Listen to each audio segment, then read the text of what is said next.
We are Luca and Sara. For the past 3 years we have been living and traveling in our old truck camper, driving from Alaska to Argentina. When the pandemic kicked off, the lives of many travelers, vanlifers, overlanders changed. Hello beautiful people! Welcome back to the second episode of our YouTube series Overlanders QUARANTALES. We will share stories of travelers, overlanders from all over the world during this pandemic. If you are new here, we are Luca and Sara, an Italian couple currently stuck in Patagonia, Argentina, confined to a police campground since more than 1 month. We can't go back home right now. There are no flights available to Italy. We are more than 400 Italians stuck in Argentina, and there are more than 700 Argentinian people stuck in Italy right now. But we love to stay positive, we love to spread good vibes, and we always try to make lemonade out of lemons. As content creators, we strongly believe that the best thing we can do right now is to create as many videos as possible to entertain you and to give you an escape moment from this reality we are all living. But now, let's get to the stories. Hi, Leave Everything and Wander. Thank you for including us in your video. We think it's an awesome idea to shed some light on what overlanders are going through. We are the Van Wives. I'm Jaz. I'm Crystal. This is Izzy. And this is Sleepy Bella. We have been living in our self-converted Sprinter van for over a year now, and we're currently driving the Pan American Highway. I think we were 5 months? Yeah. 5 months driving it, and we were in Guatemala when COVID hit. Yeah, and things changed overnight in Guatemala. It was honestly the snap of a finger. It came down to only essential travel and essential business. All parks and beaches were closed, and there was a curfew from 4 p.m. until 4 a.m. Yeah, so that made it really difficult as an overlander. However, it wasn't just as easy to get on a flight and go, as all flights were canceled. As the president said of Guatemala, we are disconnected from the whole world. Yeah. And also, this is our home. We didn't really want to leave our home if we didn't have to. And we have dogs. So getting dogs on a plane is a task in itself. So we knew that we needed to hunker down and get a safe spot. So we were grateful enough that a subscriber reached out to us and let us stay on their family farm while we were trying to make decisions. Yeah, that was huge. We were thinking of staying a few weeks or a few months until this passed, and we woke up one morning and found out that our health and travel insurance had canceled, and so right then and there we decided the best decision for us would be to try and get home as soon as possible. So we called a bunch of embassies and tried to plan our way home. So essentially, long story short, we drove 4 countries in 7 days. We drove the 5,000 kilometers from Guatemala all the way home to Canada. Our home and native land, where we are right now. And in Canada, if you have been traveling, it is mandatory to do a 14-day quarantine. So we are on day 8, and it has been challenging. Of course, we are doing inner van, so we don't have all those essential things that a lot of van lifers do depend on. However, we're hanging in there. We have a great support system. We're very thankful for our family and friends. So we have a piece of land that we're on right now that we're going to ride it out on, and when it's all over, we'll be driving those 5,000 kilometers right back to Guatemala, where the journey ended or begun. Who knows? Whatever way you want to look at it. So stay safe and stick together. Thank you for listening to our journey, and if you're an overlander, we hope that you've managed to get home or you found somewhere safe to hunker down. Thank you for listening to our story. Ciao. Ciao. Hey guys, so I'm Sarah and this is Nick, and together with our 2 little dogs we are the exPAWers, and we've been travelling full time for the last 3 years around Europe in our 1991 camper van. Previous to this, we did a tour of Australia and New Zealand, also in another old van, and that's where our love of this lifestyle started. The last 3 years we've done a lot of Europe. We've explored Central Europe, and more recently last year we travelled all the way from southern Spain up to the Arctic Circle.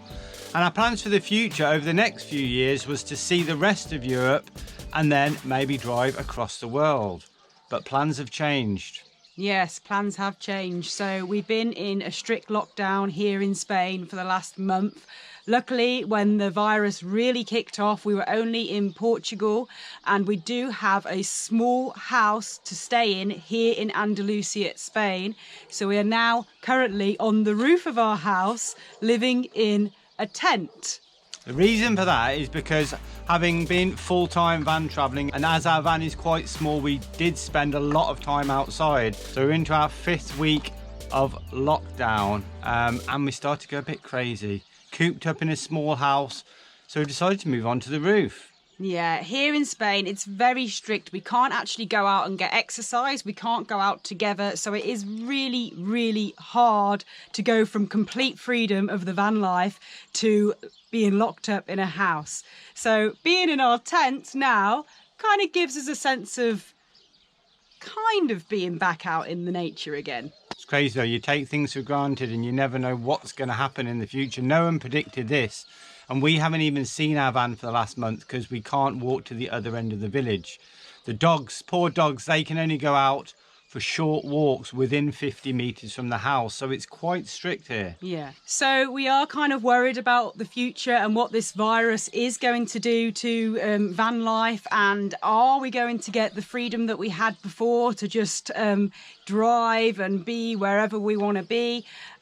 We absolutely hope so. It just depends how long it's going to take. So I think we all have to just be really patient right now, stay positive, stay safe, and just hope that things get back to normal as soon as they can. Some good things have come out of this virus pandemic, though. It has brought people together in some respects, that people are looking out for each other, and there's apps out there where people can find safe places to park up. So you've always got to look at the positives out of every situation. We will come through this, we will travel again. And one big positive is that we are all in this together. So stay safe, everyone. Thanks for listening to us, and hope to see you all soon. Hi, Sara and Luca. You beautiful people. Leave everything and wander. We love that, and that's exactly what we did. Hi, we're Chris and Marianne from Tread the Globe. And in May 2018, we decided to move into our van Trudy. Yeah, and we've been travelling full time ever since. In January of this year, we left the UK in an attempt to drive our 15-year-old van all the way around the world. When we left the UK, China had actually only announced 2 cases of coronavirus. So at that point, we could not possibly have even considered that this would turn into a worldwide pandemic. It wasn't really something that we needed to consider, or so we thought. The first few months of our around the world drive were all going according to plan. There was a number of cases of the virus behind us, but we were keeping ahead of the problems. And we arrived in Turkey from Bulgaria probably about a month ago. When we first arrived in Turkey, there was no cases of coronavirus. Yeah, we were super lucky. We managed to spend 3 beautiful days looking at Istanbul city. And now we find ourselves in day 23. Day 23. Of self-isolation here in Istanbul. But we feel very lucky to be where we are, so we're going to give you a quick guided tour of where we're staying. So we are staying in a secure parking area here in Old Town Istanbul. And every day all the neighbours have been waving down to us and shouting good morning and hello, so it's super friendly here. The parking area here is actually closed, but they've allowed 2 of us to carry on staying here for the duration of this pandemic. So this is what we have access to. Washing line. Fresh water. Fresh mint. We got the power. Friendly neighbours. Bay leaf. Black water empty. Football pitch. Grey water empty. Hot showers. Waste disposal. Toilets. Washing machine. So we feel very lucky to have everything we need. We were geared up to be living in our van to drive around the world anyway, so for us it feels like we're just home. How does this situation affect our future plans?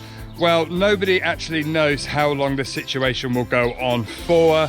We figured that if we can get into Russia by sort of June or July, we'll still have enough time to get to the far end of Russia before the weather changes. So watch this space. We are going around the world. I think it's just a question of when. So stay home, wash your hands and support the NHS. Yeah, we want to give a huge shout out to all the healthcare workers around the world. You're doing a fab job. Yeah. And we'll all be back on the road and enjoying our beautiful travels before you know it. Hey Sara Luca, this is Nate Murphy from the Nate Murphy YouTube channel. We're here in Spain and we're like fully locked down, and we've been locked down for, must be getting on for a month. It feels like about a month now, and we basically living in the van. Luckily about a year ago I bought this house and barn. It's like an ancient house and basically it's total ruin, so I'm renovating it. So for me, I've just been locked down working my ass off, but still tricky to get materials. For other van lifers, it's a much harder experience to live van life while you're in Spain, because to begin with they were told, okay fine, you can stay in your van in particular spots, and then suddenly that was pulled and police just move people on and move people on and move people on.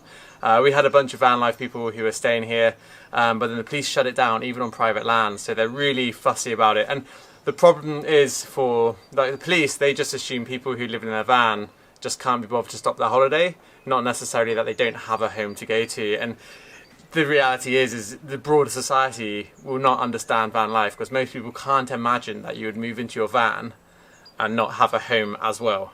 And because that's just such a different level of thinking for most people, then you're not going to get a lot of sympathy. If they fully lock down, they're just going to assume you're on holiday. So that makes it really, really challenging for a lot of people. But here we're making it work. And pretty much for the people who were in Spain, and if they can get home, it's best that they go back to their home country, because at least then they have friends and family who can support them. But otherwise, yeah, it's pretty tough. Thank you so much for all our fellow travelers, friends that took part in this video. If you missed the first episode, please click in the card up here of our series Overlanders QUARANTALES. We will do more videos about these guys, so stay tuned. Thank you so much for coming along with us. We love you, we appreciate you. If you like the video, please give us a thumbs up. And please consider to subscribe to our YouTube channel if you haven't done already, and to all the other YouTube channels that you have seen in this video. La vita è bella. Life is beautiful. We love you. Ciao. Ciao, see you next time. Yeah, we're in this together now.